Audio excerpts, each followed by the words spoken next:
ഒരു രാത്രിയിൽ ഒരു കാർ യാത്രാൽ അതിനിടയിൽ ഒരു മനുഷ്യന്റെ ജീവിതം മുഴുവൻ തകർന്നടിയുന്നു. ഇതാണ് ലോക്ക്. സിനിമ മുഴുവൻ നടക്കുന്നത് ഒരു കാറിനുള്ളിൽ മാത്രം. ആക്ഷൻ ഇല്ല, ഫൈറ്റ് ഇല്ല, പക്ഷേ ടെൻഷൻ. അവസാന നിമിഷം വരെ. ടോം ഹാർഡി അവതരിപ്പിക്കുന്ന ഇവാൻ ലോക്ക് എന്ന മനുഷ്യൻ തന്റെ ജീവിതത്തിലെ ഏറ്റവും വലിയ ജോലിയുടെ മുൻ രാത്രിയിൽ വീട്ടിലേക്ക് പോകാതെ ലണ്ടനിലേക്ക് ഡ്രൈവ് ചെയ്യാൻ തീരുമാനിക്കുന്നു. കാരണം അവൻ ചെയ്ത ഒരു തെറ്റില്. ഇപ്പോൾ അതിന്റെ ഉത്തരവാദിത്വം ഏറ്റെടുക്കേണ്ട സമയമാണ്. ഓരോ ഫോൺ കോളും അവന്റെ ജീവിതം തകർക്കുന്നു.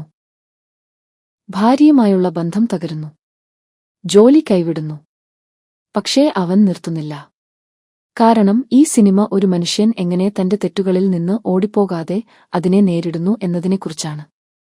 ലോക്ക് നമ്മളോട് ചോദിക്കുന്ന ഏറ്റവും വലിയ ചോദ്യം ഇതാണ്. ശരിയായ കാര്യം ചെയ്യാൻ ചിലപ്പോൾ എല്ലാം നഷ്ടപ്പെടുത്തേണ്ടി വന്നാൽ നിങ്ങൾ അതിന് തയ്യാറാവുമോ? ഒരു കാർ യാത്രയെ പോലും ഇത്ര ഇന്റൻസ് ആക്കാൻ കഴിയുമെന്ന് തെളിയിച്ച സിനിമയാണ് ലോക്ക്. കണ്ടില്ലെങ്കിൽ തീർച്ചയായും കാണണം.